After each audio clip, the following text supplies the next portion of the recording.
Hi, you're listening to Mindful Mutterings Goes Travelling, the mindfulness-based travel podcast for all of us adventurers who love to go travelling, love to live in the present moment and want to make life a more enriching experience. Thanks for listening. Hi, thank you for joining me for this episode of Mindful Mutterings Goes Travelling. This episode is actually for Charlotte and Frederick, two lovely people we met in a bar in Tromsø. So hi guys, hope you're all feeling well and happy. So we started off, boarded at Heathrow, got our SAS, that sounds very daring, doesn't it? Got our SAS flight to Oslo. Lovely airport, that was brilliant. Landed there only to have our duty-free vodka taken off us because the lady at Heathrow had put it in the wrong bag and not given us a receipt. So that was heartbreaking, watching them walk away with our vodka. So not one to dwell on a mistake or let things get on top of us. We nipped back down to duty-free and bought a couple more bottles. Then we boarded our plane to go to Tromsø, and we actually had to wait for the pilots because the bad weather had held them up, and so they hadn't got off their previous flight and therefore couldn't fly us. And then we had to watch the plane be defrosted, or the plane had to be defrosted. I've never seen that before. It's absolutely amazing. There's no little guy with a can of de-icer. He has this huge machine that literally pours de-icer over the whole plane, and you just watch the ice melting. So I don't know how long that took. Probably, I don't know, maybe we were delayed by 45 minutes, but we finally arrived safely in Tromsø, and it was only about 2 o'clock in the afternoon and already pitch black. So that was really strange. It kind of messes with your head a little bit because you know it's only mid-afternoon. Our Uber turned up absolutely brilliantly, took us to our hotel, and we couldn't have been happier. We were staying at the Clarion Collection with, what a lovely hotel, right on the harbour, amazing view from our window, lovely rooms, staff were fantastic, food was amazing. Honestly, if you're going to Tromsø, check that out because it's a really cool place. So that was all fantastic, and it just so happened we got there in time for Fika, which is kind of like the hygge that we all hear about over here, but basically it's kind of tea and coffee and cake. So that was a really nice way to start off our holiday with. So we indulged in a little bit of that, went and got ourselves sorted out, and decided that we were going to go straight away to the Hard Rock Cafe because my husband really wanted to go there because it's the furthest north. It's the only one in the Arctic Circle. And it has the honour of being the one furthest north on the planet. So took ourselves off there, may or may not have purchased a t-shirt and a couple of shot glasses.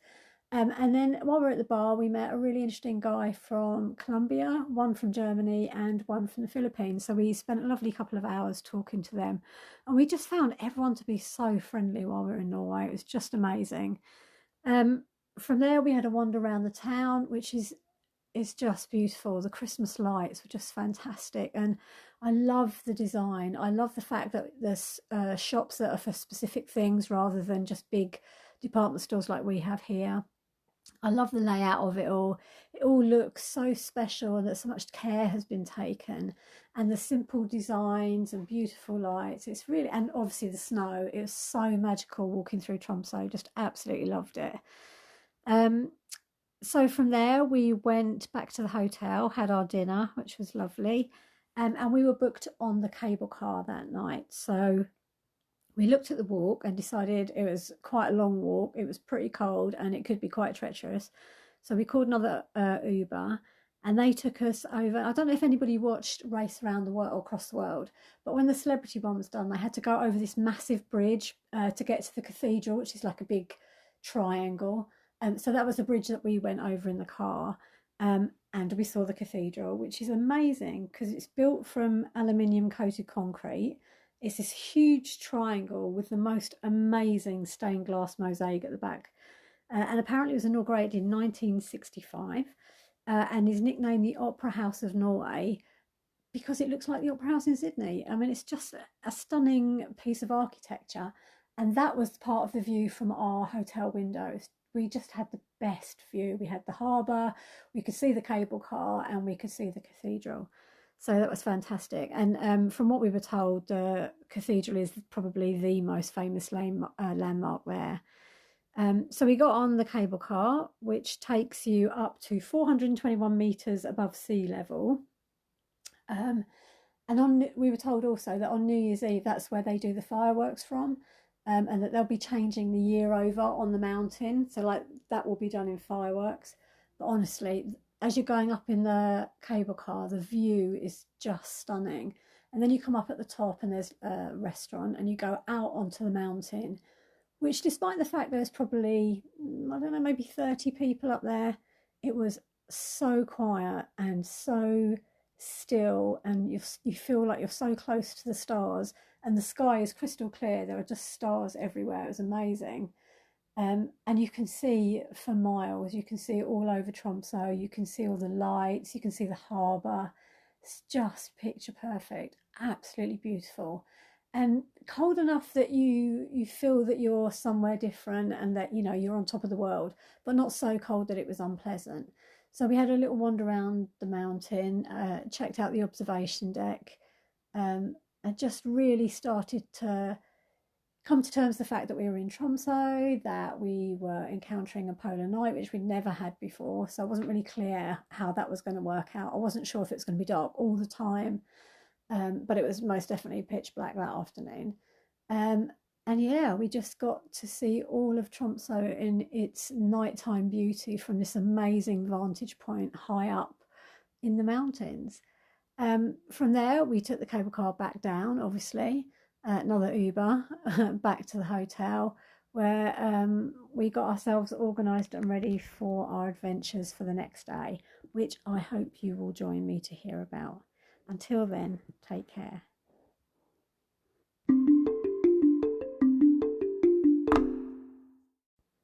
Okay, so we woke up the next morning and it was still dark. So this was quite exciting to us because when we were in Iceland, it got light about 10 o'clock, but this was still really dark. So we decided that we would go and have breakfast and see what the day brings, really. We had a trip booked for later. So we had our breakfast, walked around the town, and then it was light. The light started to come up, and it has this strangest blue tinge to it. I don't even know if it's proper daylight or whether it's just the light reflecting off the snow and all the lights that are on all the time, but it is the most amazing light, and it kind of just feels magical and interesting, and everywhere you look is beautiful. The buildings are stunning, these beautiful wooden houses. Like I said, the shops are all gorgeous. You've got the view of the harbour. It feels like the space. No one feels like they're rushing. Everyone feels very calm. And you just kind of feel content. And I think that's what I've picked up from all the Scandinavian countries. And obviously this is my interpretation as a visitor going there. I don't really know what it's like to live there, although we obviously try and speak to as many people as we can. But everyone just feels, or everyone we spoke to seemed content in what they were doing. The service is excellent. I mean, it's not rushed. Nothing is rushed there. Everyone takes their time, which is a bit of an adjustment for us because obviously we're used to going at everything 100 miles an hour over here. But yeah, and the standard of service that you get is excellent, and that makes such a difference.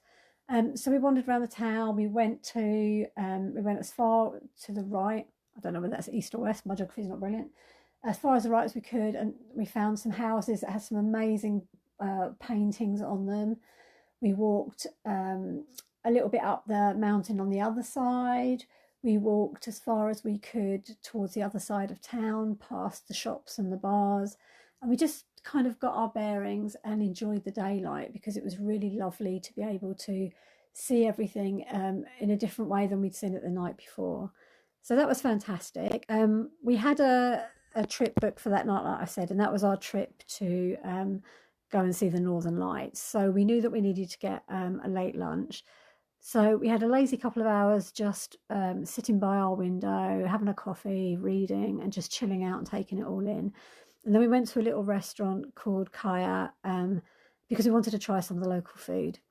So fish soup, reindeer, king crab are all local dishes, and we decided that we might as well order all of those and just share them between us so that we could get a taste of what Norwegian food was like. Absolutely delicious, really, really lovely, and loads of it.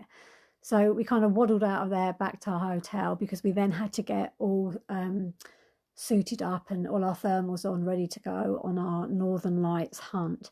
So we were going on, like I say, on an aurora hunt. It was going to be very cold.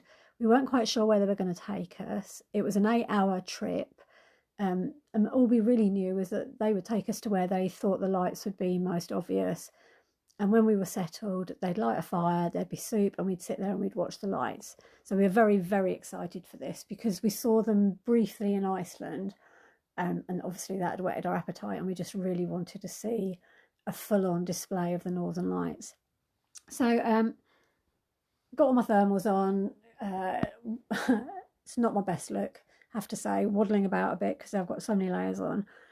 Get picked up by the bus, that's fantastic. He then explained that, in his opinion, the Aurora apps aren't really very clear, because it doesn't really matter whatever it is that they base their information on. What really matters is having a clear sky, because if they're there, that's what you need to be, the most beautiful open space that you can be in with a clear view of the sky. So he took us to Fjord, and I apologise for my pronunciation of that. And that was just amazing. So that was another thing ticked off for me, because I hadn't been to a fjord before. So you had the mountains on one side, you had a tidal lake with salt water from the sea, which apparently changes to fresh water when the ice and the snow melts. And then there was an actual sand beach, which was of course frozen because it was a bit blooming cold while we were there. And as we get off the bus, you get given these Arctic suits, which we were told to put on over our coats. So I had a parka, or I could barely move. I had so many clothes on me. But I have to say, I was toasty and warm, so that was fantastic.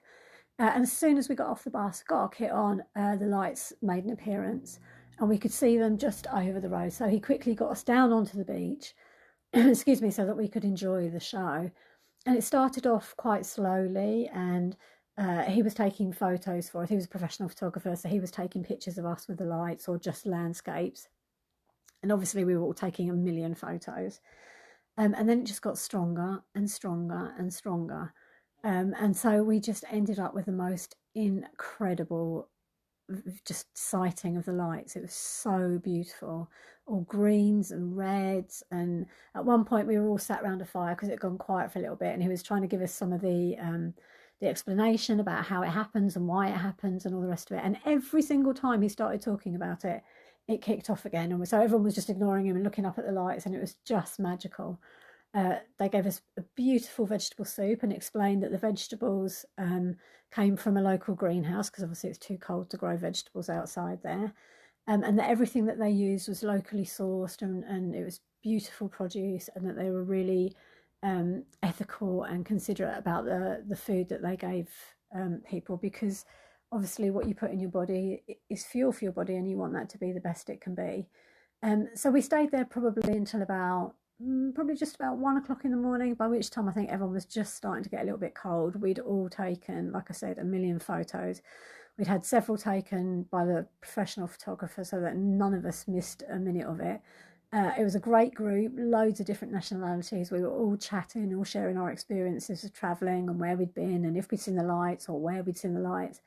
And it was a really beautiful evening. It was absolutely fantastic. We had Armand was our host, and Alex was our driver, and they could not have been more helpful or more informative and friendly and welcoming.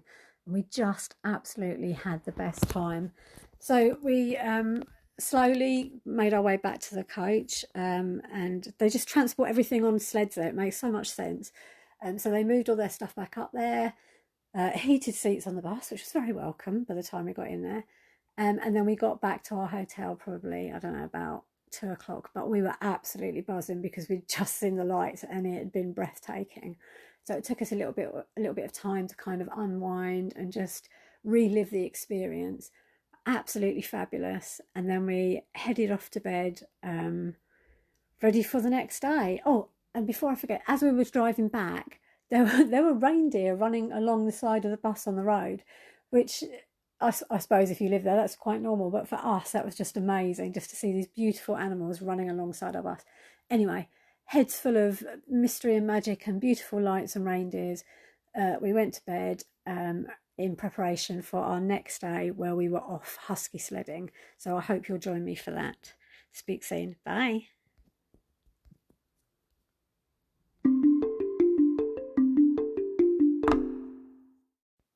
Hi. So we decided to have a lazy-ish morning as we were going off dog sledding this afternoon. So got ourselves ready, got organised, got all our gear on, and went to meet our bus about 11:30, something like that. And we had booked a self-drive husky sledding trip, which honestly, I can honestly hand on heart say it turned out to be the best experience I've ever had. I absolutely loved it. So we drove about, I don't actually know where we went, but we drove about an hour in the coach, and the scenery was fantastic. And it was just getting dark again by the time we got there. So it's quite obviously a family-run business when you get there, and they've got all the areas for the dogs all clearly marked out, and the dogs are all there as you get off the coach, and they're keen to meet you. Get taken in, get your cold weather gear, get yourself all sorted out, and then you're allowed to go out and meet the dogs. Oh, best bit ever. They're so friendly. But they didn't look like I expected them to look like. And the lady who owns it was later explaining that most people are familiar with Siberian Huskies, but the dogs that she uses are Alaskan Huskies. And the reason for that is that they love to run. They are really good at following instruction. They don't like to be dominant. They like to be guided. And they just love cuddles, which, you know, ticks every box for her. And so we cuddled them all because, you know, why not? They were just absolutely beautiful dogs. So then she took us round to our sleds, and we had a very quick explanation of how to drive them. So essentially, 2 people to a sled, passenger is on the front. We were told to keep our arms and legs in because, you know, it's trees and stuff. And the driver is on the back. And the driver's job is to stop the sled from going into the dogs, because the dogs know where they're going. They know they know what to do. They've been doing it for years. They're well trained, but they're only on a short lead, and so they're not far from the front of the sled. And so our responsibility is to make sure that they're not running too fast and the sled is moving faster than they can keep up with. And so we have to temper their pace. And to do that, there are 2 brakes. The one that tempers their pace is a big black brake that kind of sits on the floor the whole time that you're on the sled, and you just use your foot to push down on that when you need to slow them down a little bit. And then there's like an emergency brake, a big silver thing that you jump on when you need them to stop quickly. And that might be obviously when we all had to stop, or when we're going really sharply downhill and we need to protect the dog's legs from the back of the sled. And that was kind of all the instruction that we actually got, which was a little bit daunting, really. Absolutely pitch black, so we were all given head torches, and off we went. And it's just beautiful. You've got the moon out, you can see quite a lot with your head torch. It's fantastic, and the dogs are just so excited and so happy to be running. And we had 2 really mischievous dogs. We called them Cheech and Chong. Because they were just so excitable, and they just couldn't stop themselves from messing about, basically. And the one on the right hand side kept jumping over the one on the left hand side, and whenever the one on the right hand side, I thought the left hand side dog had done really well, give it a kiss. It was just, they were so funny, they were so full of life and so mischievous. And the one on the right didn't like the fact that he or she, I couldn't see, it was dark, was at the back, and so kept going out to the right to look round all the other dogs. And the only other instruction that we're given is when you're going uphill, the driver has to jump off the sled and run with it to help the dogs as well. Well, I'm only 4'11", and the black brake comes out quite a way from the back of the sled. So trying to jump off that in slippery snow and be running and get back on in time to control the sled is a little bit tricky. But I'm very pleased to say that we did not fall off. We covered about 14 kilometres on the sled between us, and we alternated between driver and passenger. And when you're swapping over, the passenger has to get, so the driver's standing on the brake, the big silver brake. The passenger has to get off, put 1 foot on the brake as the driver takes 1 foot off the brake. And then obviously you put the 2nd foot on the brake and the driver gets on as passenger, and off you go. Absolutely amazing. So beautiful. Dogs are clearly so happy. Just honestly one of the best experiences I've ever had. The only slight mishap we had was I've got a big snowsuit on, I put my phone in my pocket on my snowsuit and use the poppers, so it's all safe and concealed. And then you kind of have to drive the sled like you do a motorbike. So you lean into the corners, you bend your knees, you know, it's all, you've got to keep your weight going with the sled, otherwise you become a problem. I don't really know what happened, but somehow the poppers undid on their pocket and my phone flew out as we were driving the sled. So I had to stop quickly. Husband had to get off the sled and rescue my phone. But what we hadn't realised was that as he got off the sled, the snow next to where we were was about 2.5 foot deep. So he went down. He nearly went over, which was quite amusing. Managed to get to my phone before anyone ran it over. Gave it back to me and on we went. And then as we swapped over again, we realised that actually all the snow and ice on my phone had caused my lenses to freeze. Anyway, managed to clean it all off. Good news is phone is still working and no real mishap. No one got hurt, and I still have my lovely phone. Excuse me. So then we came back off the route that we had gone, and honestly, if she'd have said we could go again, we would. It was just the best time. I don't even know how long we were out. I think we were probably out for about an hour and a half, but it just went so fast and just incredible. So we come back, we're allowed to park our sleds, get them all tied up, and then we're allowed to thank our dogs. So you go and have more cuddles with the dogs that were pulling your sled, which is just the best bit. And then we went into a heated yurt where she brought one of the huskies in to explain a bit about how she looks after them and what she does. And we were given tea and cake. Obviously, being special, I had to have gluten-free, and that's absolutely no problem. In Norway, they have no issue with gluten-free food. There's always an abundance of it. So she came out with this amazing waffle covered in lingonberry jam, absolutely delicious, perfect. A couple of cups of tea, all nice and warm, lovely jubbly. But what she was saying was that she started off quite small with the huskies, and obviously they started to breed, and as her family grew, she could grow her business. But to start off with, when they had the litters, she would let other people name them. So one year her daughter named them, and whether they were male or female, they were all named after Disney princesses. One year her husband named them, so they were all named after spirits. So there was a whiskey and a rum and a vodka and a hangover, and you get the idea. And then obviously her business has grown and grown and grown, and she's now got 130 dogs. But we're very conscious when we go abroad about taking part in activities with animals, because we love animals and we don't want to see them being abused or, you know, hurt in any way or mistreated. So we usually do a little bit of research before we go. But just this place was just incredible. And clearly, just looking at the way the dogs reacted to her and the staff there and to us, and the way that she interacted with her dogs, is clearly a very loving place. And she was saying that often the dogs will come in for cuddles, they'll come into the house. They'll have cuddles with the staff. When they're puppies, they all get kind of, well, you just come to work to play with puppies for the day. So I can't think of a better job. And then what she went on to explain was that as they're puppies, they watch the older dogs and they kind of go on the sled as passengers, but they learn through experience, I guess. But they're not actually allowed to start pulling a sled until they're 1.5, because they're not strong enough and they're not disciplined enough. She said the only issue they tend to have is when the females are on heat, but they quickly worked out that if they put the girls at the front and the boys at the back, makes the sled go really fast. And so that problem sorted out. And then someone asked about how they kept the dogs hydrated and did they have to take water when they did longer journeys. And she said that's not the case at all, because the dogs will eat the snow. If they get hot, they will roll around in the snow and have a snow bath. So they're really good at regulating their water intake and their temperature. She said what they do is they give them biscuits soaked in water, because that then helps them also keep hydrated.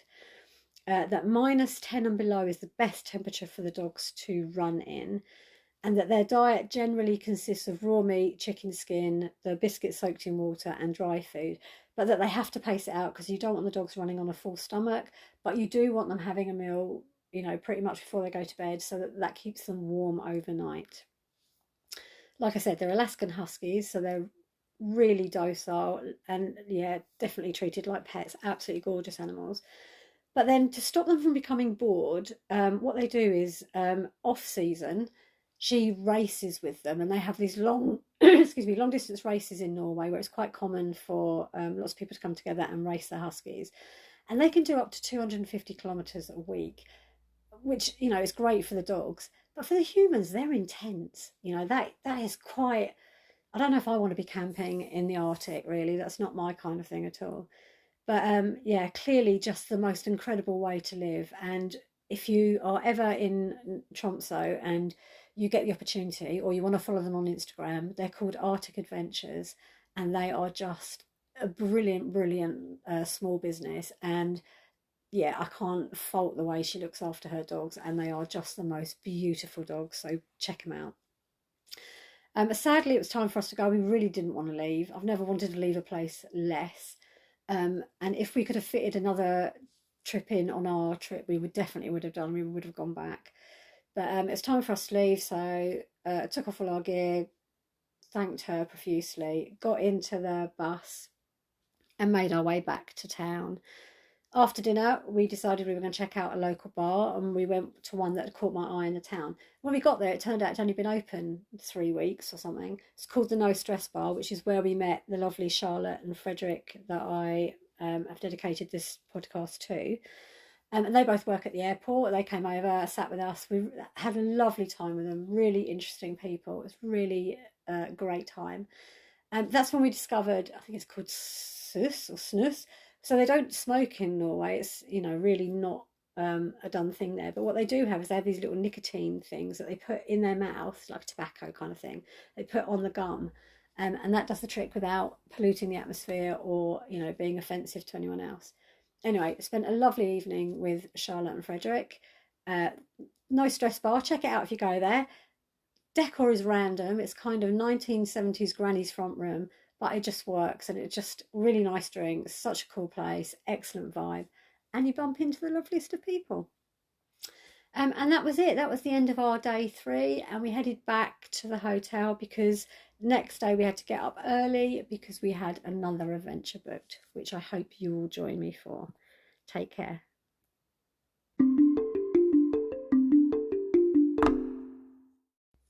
Hi, so today is New Year's Eve and we've got another really exciting day booked. So we had to have an early breakfast because we were being picked up, I think it was at 8:30, 9 o'clock, because we had a day of snowmobiling, reindeers and the ice domes to see. So went off through just beautiful countryside with the most beautiful orange-red sky because it was light again this morning. And it was just stunning as we drove through the countryside. Lots of mountains, snow-covered areas, absolutely stunning. Probably took us about an hour and a half to get to Camp Tummock. Just amazing. So obviously I haven't driven a snowmobile before, or not obviously, but I haven't driven a snowmobile before. And so we waited as the driver, well, I'll tell you first thing, as the driver is backing the bus into the camp, he only goes and hits the office. And there are all these like wooden cabins, hits it so hard that he takes one of the supporting struts out.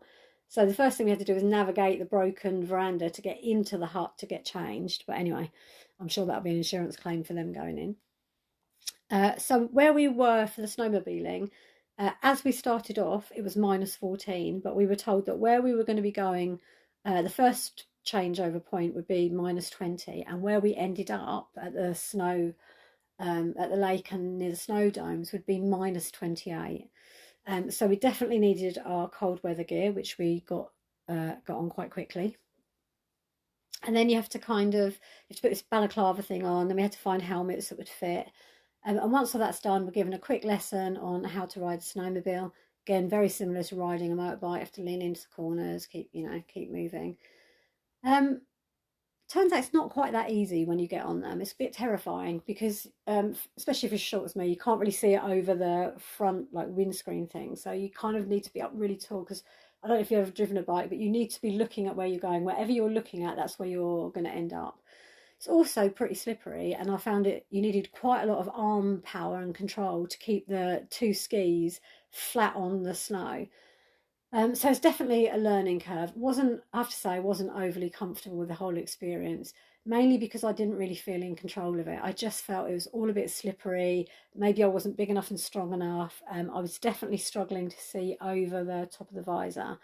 But having said all that, absolutely incredible experience. You're whizzing, well, it felt like we're whizzing. We probably weren't going that fast because we're terrified. But you're whizzing through trees and, up hills and down past rivers and over bridges. And then we came to a big turning circle, which is where we could then swap over, so that I then became the passenger and my husband then started driving it. I have to say, I was much happier being driven than I was being responsible for us driving it, because honestly, very difficult to stay on the thing, and didn't want either of us, or I didn't want to damage their snowmobile, and I didn't want either of us getting hurt. So was much happier to be on the back taking videos and enjoying the view, which was absolutely lovely. Probably, I don't know how long we were out for. It seemed like quite a long time, probably because it was all quite terrifying. But was really glad that we had that experience. If I'm honest, probably won't do it again. It's not like it looks like in Die Hard, where they just jump on them and off you go. It really is quite slippery, and I found them quite hard to steer. So our snowmobile thing was done, and we came back and parked up, whereas actually it's quite icy, so getting off there is quite difficult as well. And we were allowed to go into this beautiful heated wooden yurt, much like the one at the husky sledding, so clearly how they warm up here, where we were given fish soup and warm drinks, warm blackcurrant tea, which was absolutely delicious. We were given a little talk about snowmobiles and the camp and what they do to look after everything. And then we were given our meeting point for our next thing, which was to go and meet the reindeers. By this time, the light has changed and everything is blue. I don't know whether that's because we were where we were and there was just so much snow, that was the reflection that we were getting. But it's this weird, eerie, like really, really blue. Everything is blue. The floor looks blue, the light looks blue, everything. Anyway, went and met the reindeers, which are absolutely gorgeous. A lot of them were white. They're enclosed at certain times of the year to keep them safe, but most of the time they're given free rein and they just wander wherever they want to go. And when it gets really, really cold, they're given extra food, just to help make sure, because they are, I guess, domesticated to a point, just to make sure that they're getting everything that they need. And that's really, really cool, because when you get to see them up so close, they don't look like Rudolph at all. I mean, they, some of them do, but it was really interesting to see the way they moved and learn about them. So the Sami are the indigenous people who live there, and they've also got settlements in Finland, Sweden, and Russia, and they herd the reindeer. And the reason they herd them is because they mainly use them for meat. But no part of the animal is left unused, because they respect the fact that they've taken a life to maintain their own. And so their pelts are used to help keep people warm, and they're used for bedding and boots and gloves and coats. The antlers and the bones are used to make knives and spoons, etc. And they are so well taken care of, obviously up until the point of slaughter. But then even then, there's a respect for the life that has been taken. And I found that really lovely and interesting. And it was interesting about the Sami as well, because at one point the Norwegian government, I think it was back in the 70s, had decided they didn't want the Sami to be separate. They didn't want them having their own language. They didn't want their own customs and rituals. So they tried to integrate them into Norwegian culture. But that thing got changed as people realised that actually it's really valuable to have the customs and the cultures, and also that it's just outrageous that you would try and dominate another culture like that. So now it's being encouraged again, and there's schools being built that are separate for the Sami, and their culture is respected, and they're given far more rights, which obviously, considering they're indigenous, it's very big of everyone. But it's now thought that there are between 40,000 and 60,000 Sami living in Norway, with approximately 137,000 living worldwide. So it's really good to see that actually they're being recognised and respected. So from there, we walked through to the Ice Dome Hotel. And the ice domes obviously melt every summer, so they're rebuilt in November and December. And it starts off, they have like a blow-up dome, and then they blow snow on it, and then they shape it. So they just pack it and pack it and pack it until it gets really hard. And then the ice apparently comes from Finland, and it's cut from a river there, transported on a refrigerated truck to Camp Tamok, and Finland wasn't far from where we were. And they create this ice dome every year, which they use as a hotel. And every year it has a different theme. So this year it had 8 bedrooms, like a dining reception area. It's got an ice bar, and then it's got this long corridor where the bedrooms come off them. No doors anywhere. It's all open, like as you come in, like there's obviously the open door, which then leads into the reception area. But while you're there, where this big table is, there's also like a movie projector that projects onto the dome wall, so that they show you a film about, the area and everything, but so that you could, if you're staying there for the night, there would be entertainment. Um, and so they've built this thing up, and then they obviously remove the balloon when it's all been packed hard, and then they start to sculpt the insides. And this year the theme was Norse mythology, so each room was dedicated to a different god or a different aspect or a different symbol. So we saw the room that was dedicated to Odin, one for Thor, one for Freya, one with a dragon, and there's a great big ice sculpture of Thor's hammer as you walk through. And then as you're walking down the corridor to the bedrooms, there's sheets of ice that have been carved into the tree, because they believe that in the afterlife there's 9 realms, and the tree of life grows through them all. So that was all represented in ice sculptures and carved out of the snow on the walls. Just amazing, absolutely amazing. Bloody freezing. I've never been so cold in my life, and I don't intend to repeat that ever again. I think we looked, and it cost £1,300 for 2 people to stay there for a night. And it's literally, the bed is a block of ice. Right, you've got no door on your hotel. I think you have to bring your Arctic sleeping bags. You have to dress in all your kit. There's no bathroom or anything. That's in a hut on the other, where you go out and you like kind of cross a road thing. Absolutely freezing, but stunningly beautiful. So once we finished at the ice domes, we then went to this hut to keep warm, which was very nice, as we waited for our bus to turn up. So we had a little chance to warm up, and then we were taken the hour and a half back to our hotel. Absolutely fantastic. Very, very cold though. I was so cold. So after dinner, we decided we would go and check out the sauna at the top of a hotel. And as you get up to the sauna, it's got glass front on it, and it overlooks, so it's up in the roof, overlooks the harbour. The views are spectacular. So that was lovely. Finally feeling warm and rejuvenated after our sauna.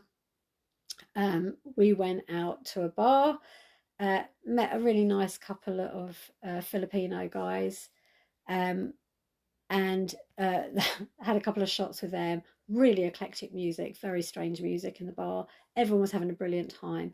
And then at midnight, everyone went outside, because obviously New Year's Eve, and on the mountain where we'd gone to the cable car the first night we were there, they have the year 2023, and I think it must have been done in fire rather than fireworks. But then at midnight it changes to 2024, and that burnt for a couple of hours. But the firework display was second to none. It was absolutely incredible. And all year round, people can donate to the fund, and that's what pays for the fireworks. So the whole town contributes to it, and it is the most spectacular thing. Absolutely incredible. People were so friendly. They were chatting with us and wishing us a happy new year. It was a really, really lovely way to see in the new year.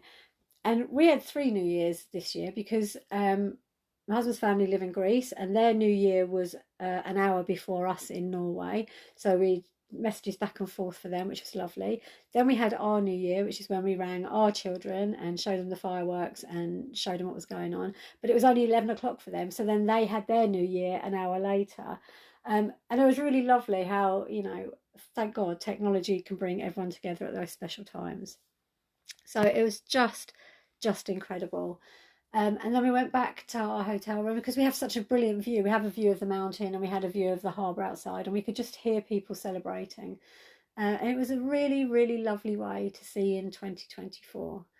So that was our New Year's Eve, and tomorrow, being the first day of January, is another adventure, which I hope you'll join me for.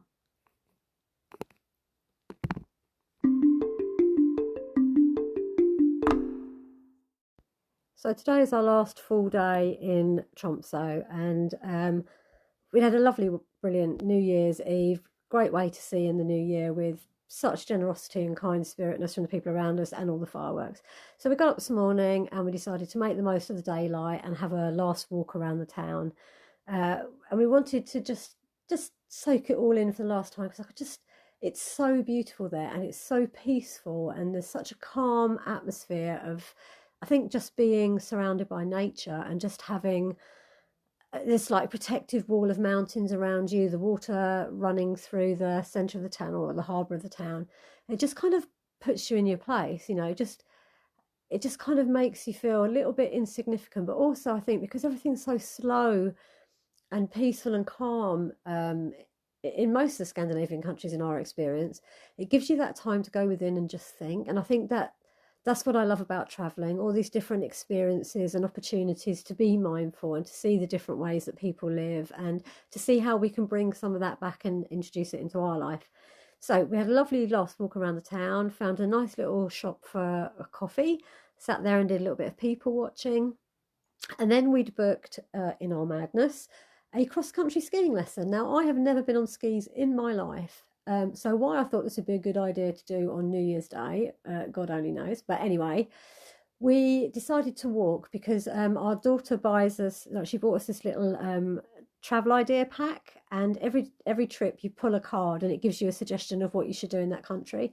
So this one was to go on a hike. So we knew that the walk to the ski school was about half an hour uphill. So we thought that would pretty much count as a hike, considering it's so snowy and icy there. And it didn't disappoint. It was the most amazing thing. I mean, we're all suited and booted in all our thermal stuff. Ended up having to take some of that off because we were just getting too hot. And the problem with being in such a cold country is that if you get too hot and you start to sweat, of course, when you cool down, then you get even colder. So it's all about managing your own temperature. But yeah, so we embarked on this incredibly steep uphill walk up towards the mountains, and the views were just incredible because, of course, then you could turn around and look down over Tromsø. Just beautiful. It's so picturesque. I know I keep banging on about how pretty it is, but I can't explain how gorgeous it is. And when you turn around and you see those views, it literally takes your breath away. It's amazing. And eventually we made it right up to Charlottenlund, which is one of the biggest, I don't know whether you call it a ski area or kind of national park or whatever it is, but so well used. There's ski tracks, there's a sledding area, there's ice skating going on, and it was so busy. Loads of people there, loads of parents sledding with their kids. And then we met our instructor, and she got us all sorted out with our skis and the right shoes and everything, and explained how we were going to ski and what we were going to do. And off we went on the practice track. But then she was telling us that most people ski to go to work because obviously no congestion. And this whatever kind of place it is, national park type thing, goes from one end of Tromsø to the other. So most people will just ski across the town and cut out having to travel, which is amazing for the environment, great for them to keep fit. And what I really like about about Tromsø in particular, but about Scandinavian countries in general, is how much time people spend outside. And they really do embrace the idea. I know it came from them, but they really do embrace that thing that there's no such thing as bad weather, only bad clothing. And you will see people outside in all weathers. And it's by now getting dark, so we've got our torches so that we can ski in the dark, because, you know, who doesn't want to do that for their first lesson? And we had a little practice on the track.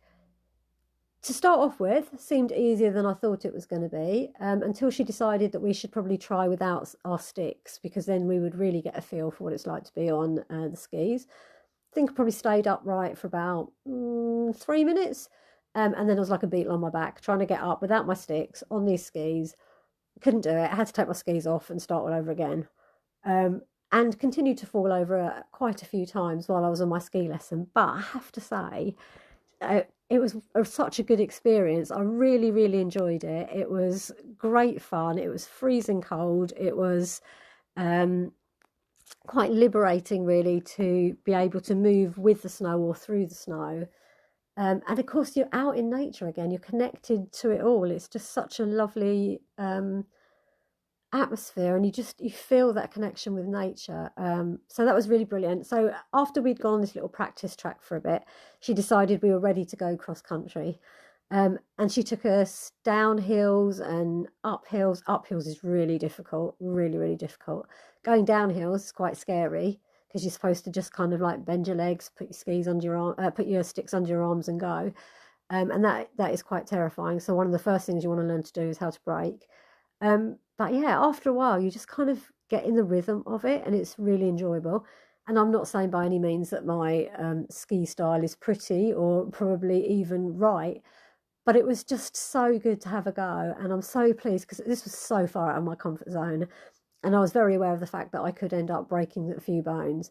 So I was really, really proud of myself for pushing myself through the comfort zone, for keep going despite the number of times I fell over, and just embracing the experience. And now I know that I can ski, and that's another thing that I can know about myself. And I grew with that experience because obviously that builds your resilience, and it's another time that I've stepped out of my comfort zone, seen it through, and actually seen the results of it. So I can't stress enough how brilliant it is to constantly keep pushing yourself. I mean, obviously, you've got to risk assess, you've got to make sure that you're keeping yourself safe, but don't let the fear stop you from doing things. There's a whole world of things to do out there. There's all these amazing new experiences. And sometimes you just have to push yourself to take that opportunity, to have that learning experience. And honestly, the rewards are huge.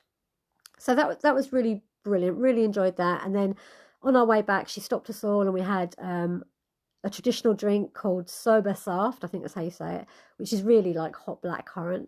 And she'd made gingerbread, which a few of the people took her up on. And it was just a really lovely experience. And I think because all but one of us hadn't skied before, you bond quite quickly because you're all helping each other up or like trying not to crash into each other. And so it was a really lovely afternoon. And obviously, I think with cross-country skiing being the national pastime, there's kind of everybody's doing it, and they're very considerate of you and the fact that you're new to it, as they're whizzing past you. But you're in these practice tracks, and anybody who wants to go fast has to jump out the practice tracks and go around you. And there's, kids are on skis, dogs are being dragged along while people are skiing. It's just a mad, great, fantastic, wonderful experience, and I'm so glad we did it. By the end of it, we were feeling pretty exhausted because that was quite a physical afternoon, and we had a lovely walk downhill. I'm really pleased it was downhill. And we made it back into the hotel in time for Fika, which is the hot drinks and cake. So I had a lovely time doing that, watched our video of us skiing. And then, by which time we were starting to seize up a little bit. So we decided the best thing to do was to head for the sauna. And that was just lovely. You could just feel all the tension and the aches and the bruises all sorting themselves out while we cooked ourselves in the sauna with a view of the harbour, which was just beautiful. So by the time we'd finished our sauna, we were feeling fine again. Everything had loosened up. We were feeling pretty good. So we decided to go and hit a bar for our last evening. And we went to one called Solid, which was a pretty little place in the town. I had a couple of drinks there. There was it was like a multinational bar. There were loads of different nationalities in there. It was a really nice evening. And when we got back, the Northern Lights were everywhere. They were over the harbour, they were over the town. So we stood watching them for a little bit before eventually we went up to our hotel room and sat there with a glass of wine watching the Northern Lights on our final night in Tromsø. And the next day we were flying, so we decided we wouldn't do much that morning. We'd have a leisurely breakfast, pack, and then take ourselves off on our way to the airport. But what I have to say is Tromsø has been one of the most amazing places we've visited. If you ever get the chance, please go. It's stunningly beautiful. There is so much to do. The people are lovely. It has such a calm, amazing atmosphere and energy about it. And I learned so much about myself on this journey because we did such interesting things, because the temperature was so different, because there was no daylight really. And yeah, this is why I love to travel. I love the experience it gives us. I love the fact that we get to learn new things about ourselves and about the world that we live in, and that we can take the most amazing memories home with us. So Tromsø, thank you very much. Thank you to you for listening and joining me on my adventure, and I hope you'll join me for the next one. Take care. Bye.